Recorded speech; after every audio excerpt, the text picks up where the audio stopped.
Em 1507, um jovem monge chamado Martinho Lutero foi consagrado como sacerdote no monastério agostiniano de Erfurt, na Alemanha.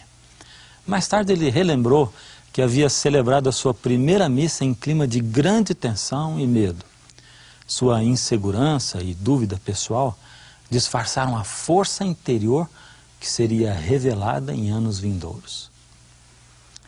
Olá e bem-vindo ao 8º programa da série O Sétimo Dia. Eu sou Fernando Iglesias.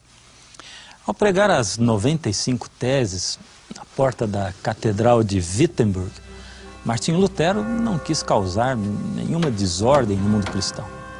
Ele tão só quis mudar algumas práticas na Igreja Católica Romana, a sua igreja. Porém, Lutero acendeu um fogo que ninguém poderia apagar, conhecido como a Reforma Protestante, que enfatizava depositar sua confiança nas Sagradas Escrituras. Para Lutero, a Bíblia era a única autoridade de fé e prática. Isso colocava em dúvida a tradição da igreja. De outra maneira, se diria, a Bíblia era a norma pela qual a tradição eclesiástica deveria ser regulamentada. A Reforma Protestante era um movimento de protesto contra a instituição católica romana e contra muitos dos seus ensinos. O resultado foi a proliferação de igrejas e denominações que se conhecem hoje. Poderia ter tido um final diferente se a Igreja Católica Romana tivesse conclamado um concílio eclesiástico para considerar as questões apresentadas pelos reformadores. Porém, os pedidos em prol de um concílio não foram ouvidos. O Dr. John O'Malley, um historiador jesuíta, nos diz por quê. Clemente VII foi Papa de 1523 a 1534. E, na verdade, ele não queria nenhum concílio, porque tinha medo que tal concílio tentasse lhe demitir. Provavelmente era um medo irracional da sua parte. Não obstante, era algo que ocupava sua mente e seus temores. O Papa não era o único que não queria um concílio. O rei da França se opôs a isso por razões políticas e mais tarde o rei da Inglaterra tomou sua própria postura contra. A pressão por organizar um concílio aumentou até que em 1545 os líderes católicos viajaram à cidade de Trento, aos pés dos Alpes, no norte da Itália. Por 18 anos, o Concílio de Trento debateu sobre os assuntos mais graves que a Igreja Católica Romana jamais havia enfrentado. O primeiro assunto substancial que se tratou no concílio foi a questão da autoridade. Isso tinha que ver com o papel das Escrituras e o papel das tradições da Igreja. Gaspare di Fosso, arcebispo de Reggio Calabria, reafirmou a postura convencional da Igreja ao acusar os protestantes de rejeitarem a supremacia católica romana. Os hereges desta época estão tentando derrubar a autoridade da igreja.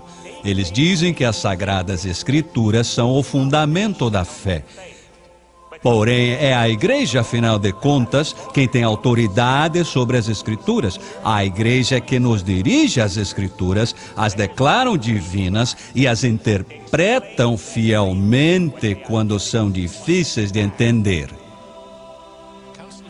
O Concílio de Trento concluiu que a autoridade da Igreja descansa sobre colunas gêmeas, não somente sobre as Escrituras, como também sobre o que chamavam de tradições. A autoridade e a fé dos apóstolos que a Igreja herdou, juntamente com as Escrituras, formam colunas gêmeas que outorgam autoridade à Igreja Católica para ensinar.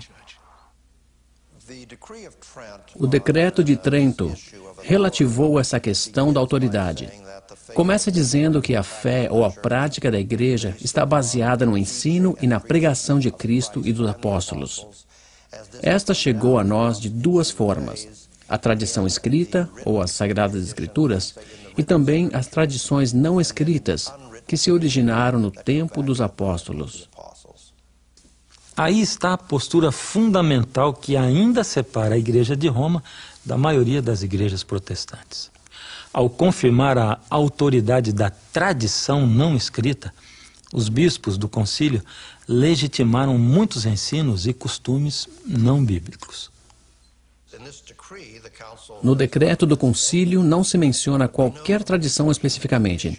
Porém, sabemos pelas abordagens que um dos assuntos que os bispos tinham em mente, por exemplo, era o batismo de bebês. Onde na Bíblia você encontra isso? Contudo, é uma prática cristã estabelecida. O ensinamento do credo de que Cristo desceu ao inferno. Também não está claro onde no Novo Testamento pode-se achar isso. E o que dizer da observância do domingo? Isso também não se encontra no Novo Testamento. E o que dizer do próprio credo apostólico? Hoje sabemos que não procede desde o tempo dos apóstolos, mesmo se os bispos de Trento crescem nisso. Esses são exemplos de traduções que preocupavam o pessoal do concílio. Eles sentiam que não podiam aderir somente às Sagradas Escrituras no sentido estrito da palavra. Então, como poderia haver uma mudança no dia de culto do sábado para o domingo? Para os bispos católicos romanos do Concílio de Trento, o assunto estava claro. O sábado, o dia mais glorioso da lei, foi mudado para o dia do Senhor. Não foi mudado por ordem de Cristo, mas pela autoridade da Igreja. Anabatista, eis um nome que fez ferver tanto o sangue dos católicos como dos protestantes do século XVI. Receberam esse nome porque não acreditavam no batismo de bebês. E batizar bebê era prática normal entre os cristãos nesse tempo. Os anabatistas criam que o batismo era só para os adultos que entendiam e aceitavam a mensagem do Evangelho. Desde o comecinho do movimento anabatista, em 1525, as autoridades católicas e protestantes o consideravam uma ameaça à ordem civil do Estado. Os anabatistas negavam que a Igreja e o Estado tivessem qualquer autoridade sobre a consciência humana. Criam, além disso, que o homem comum pode entender a Escritura por si mesmo, sem precisar que a Igreja interprete para ele. Além do mais, a única igreja verdadeira é aquela descrita no Novo Testamento, a igreja de Jesus Cristo e os apóstolos. Isso era muito diferente do parecer católico romano e muito mais radical do que a opinião dos protestantes. Os anabatistas entendiam que o seu movimento renovador era uma tentativa de restaurar a verdadeira igreja sobre a base dos ensinos de Cristo e também sobre o modelo da igreja primitiva, como é apresentada no livro dos Atos. Alguns historiadores creem que Andreas Bodensson von Kaldstadt foi pioneiro do movimento anabatista. No princípio, ele era amigo e colega de trabalho de Martinho Lutero. Mas a amizade deles se desfez com essas diferenças teológicas. Ambos criam que era preciso depender das Escrituras. Lutero podia agregar às Escrituras tudo aquilo que não as contradissesse. Kaldstadt não agregava absolutamente nada às Escrituras. Sendo assim, Lutero podia aceitar qualquer coisa que a Bíblia não proibia especificamente. Por outro lado, Kaldstadt aceitava unicamente o que a Bíblia ensinava e nada mais. Estudando as Escrituras, Kaldstadt achou o sábado bíblico e seu sentido espiritual. Ele diz: Guardar o sábado tem duplo objetivo. Em obediência a Deus, devemos repousar em paz, pedir a Deus a santidade e esperar recebê-la. Este repouso se efetua ao reconhecermos que a santidade provém de nenhuma outra fonte a não ser Cristo e que devemos ser santos como Deus é santo. Quando fala do repouso do dia santo, ele se refere ao repouso interno, em contradição ou oposição ao repouso externo, ou repouso visível. Ele se interessa mais no repouso interno, ou seja, o repouso de Deus dentro de mim. Isso pode ser chamado santificação interna, e essa era a sua maior preocupação. O repouso externo deve ser um meio para obter esse repouso interno. Diferentemente de Kaldstadt, Lutero e outros reformadores, pensavam que o sábado bíblico era irrelevante para os cristãos. Ao invés disso, eles favoreciam o domingo não como dia de repouso, mas como celebração da ressurreição de Cristo. Kaldstad cria que a observância do domingo era uma invenção humana. Não estava sozinho nessa opinião.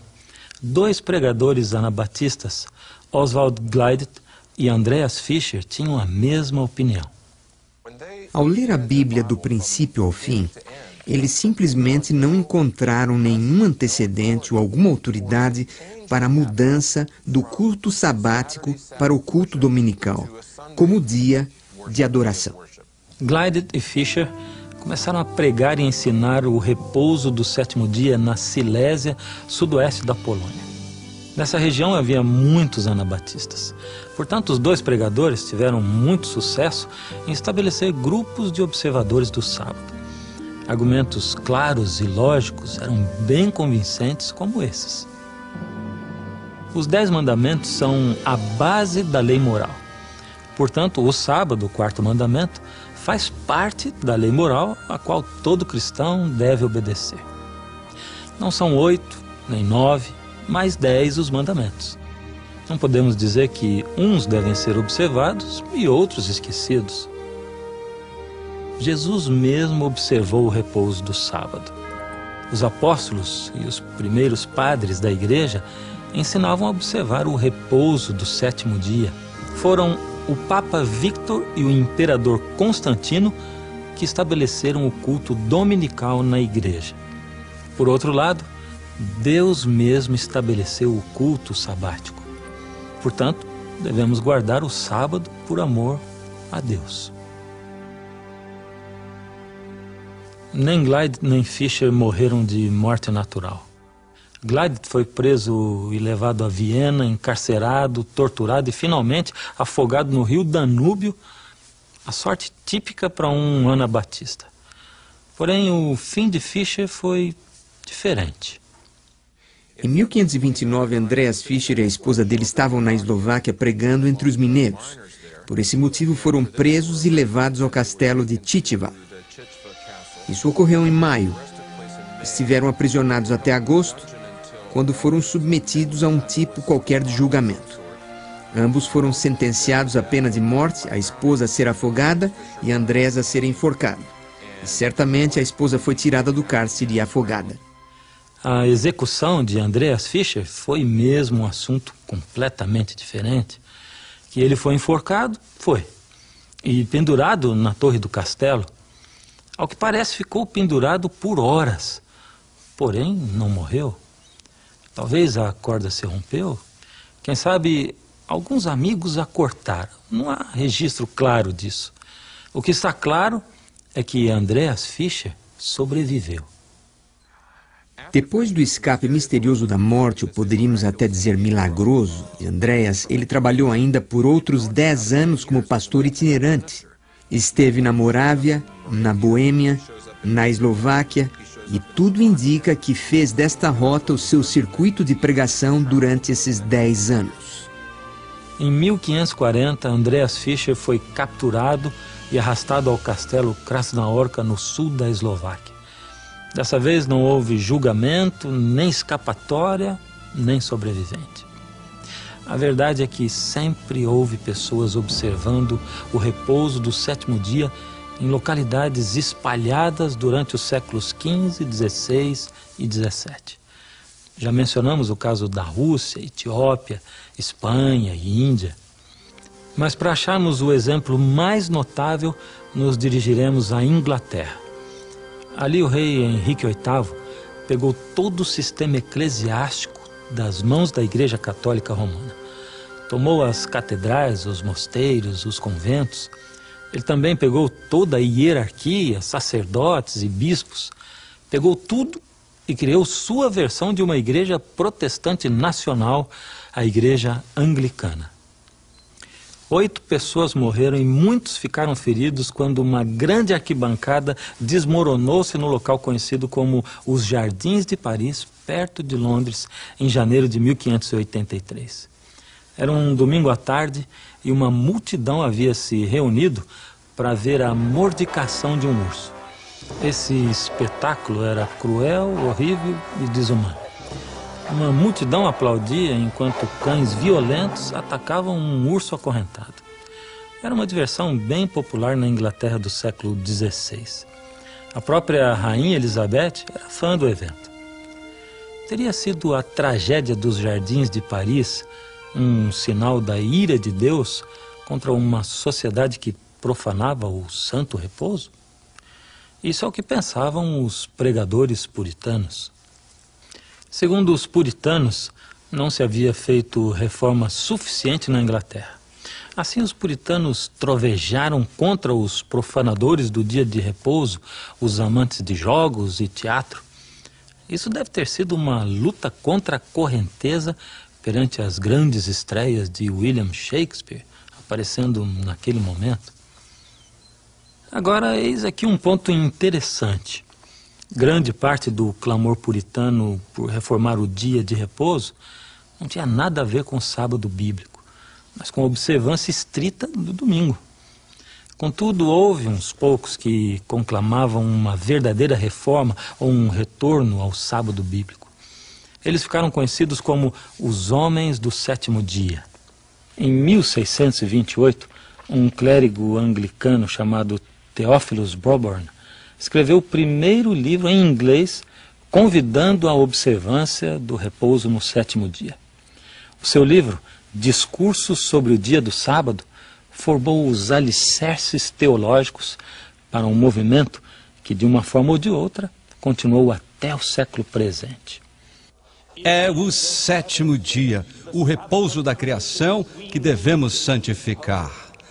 Se você puder me mostrar nas Escrituras que existe outro sétimo dia além daquele que chamamos de sábado, o último dia da semana, então eu serei persuadido de que o quarto mandamento se refere a outro sétimo dia além do sábado.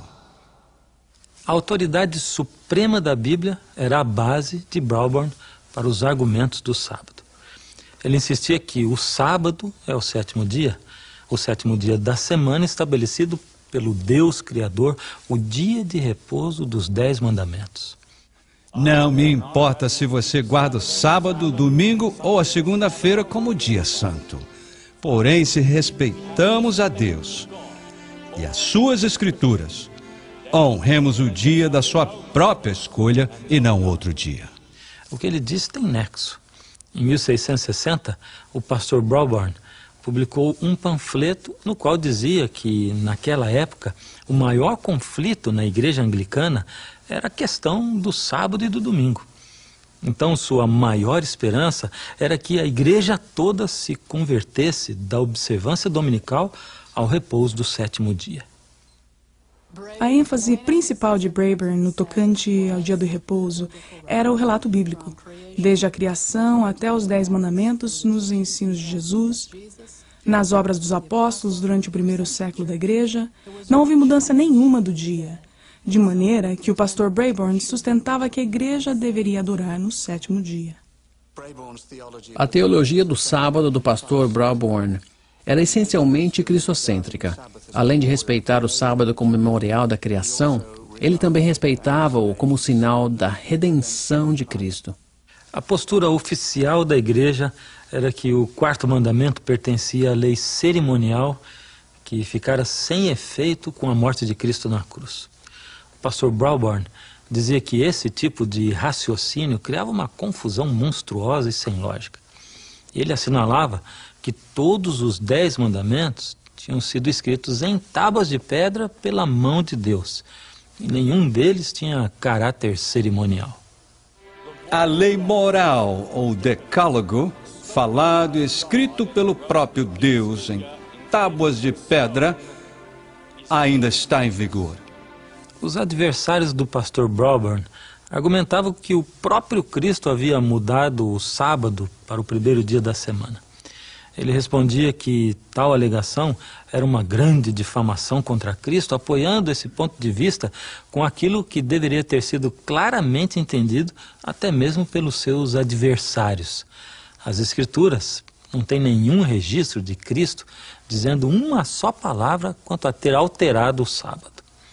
O pastor Brauburn afirmava que a Igreja de Roma era culpada pelo erro da observância do domingo, arraigada na tradição, não nas Escrituras. Outros homens do sétimo dia concordavam com ele. Não se intimidavam de culpar Roma por ter mudado o santo dia do sábado para o domingo. Ainda mais, pediram ao parlamento inglês que corrigissem o erro. Pelo presente, exortamos em nome de Deus que coloqueis de volta a santidade do dia do Senhor ao seu dia correto. Esse tipo de verbosidade era perigoso. De fato, alguns homens do sétimo dia pagaram caro pelas suas palavras intrépidas. Em 1632, Theophilus Brauburn foi detido e encerrado na prisão Gatehouse de Londres. A corte lhe multou com 1.000 libras esterlinas, o equivalente a uns 150 mil dólares hoje em dia. Lhe privaram da sua licença ministerial, ordenaram a sua excomunhão da igreja anglicana. Além disso, o pastor Brauburn esteve 1 ano e meio na cadeia. Porém, nem a corte nem a prisão podiam desviar o pastor Brauburn e os seus homens do sétimo dia do seu propósito. Tiago Ockford era um batista que morava na cidade de Salisbury.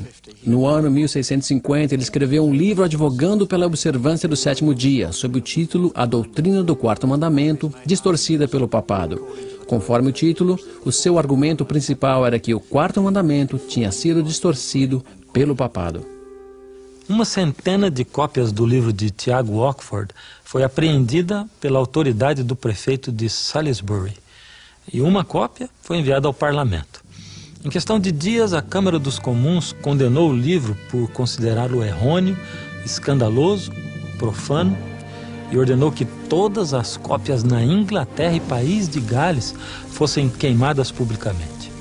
O próprio Tiago foi excomungado e condenado à prisão. A respeito do seu livro, só uma cópia resistiu até hoje, numa biblioteca na cidade de Oxford, na Inglaterra. Outro reformador do sábado, pastor Francisco Bamfield, era descendente de Sir Francisco Drake e irmão de um eminente membro do parlamento. Embora fosse um dos maiores pregadores da época, seu parecer não conformista lhe custou a prisão em 1663. Foi no cárcere de Dorchester que ele descobriu o sábado bíblico e começou a observar o sétimo dia. Vários outros presidiários se uniram a ele. Depois de ser solto, o pastor Bamfield se tornou um grande proponente do descanso do sábado. Foi a Londres e procurou organizar uma aliança de congregações guardadoras do sábado. 10 anos depois, 1683, ele foi detido enquanto pregava a sua congregação em Londres. Ele morreu na prisão 1 ano depois.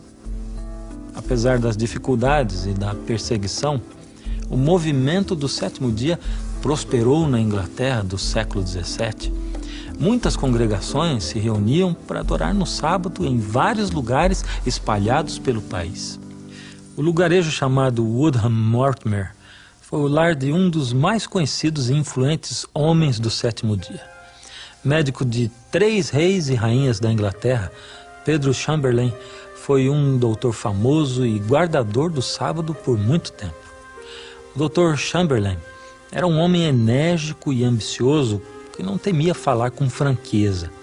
Em 1682, ele escreveu uma carta aberta ao chanceler supremo, chamando o Papa de ponta pequena de coroa tríplice que muda os tempos e a lei, se referindo à surpreendente profecia do livro de Daniel no Velho Testamento.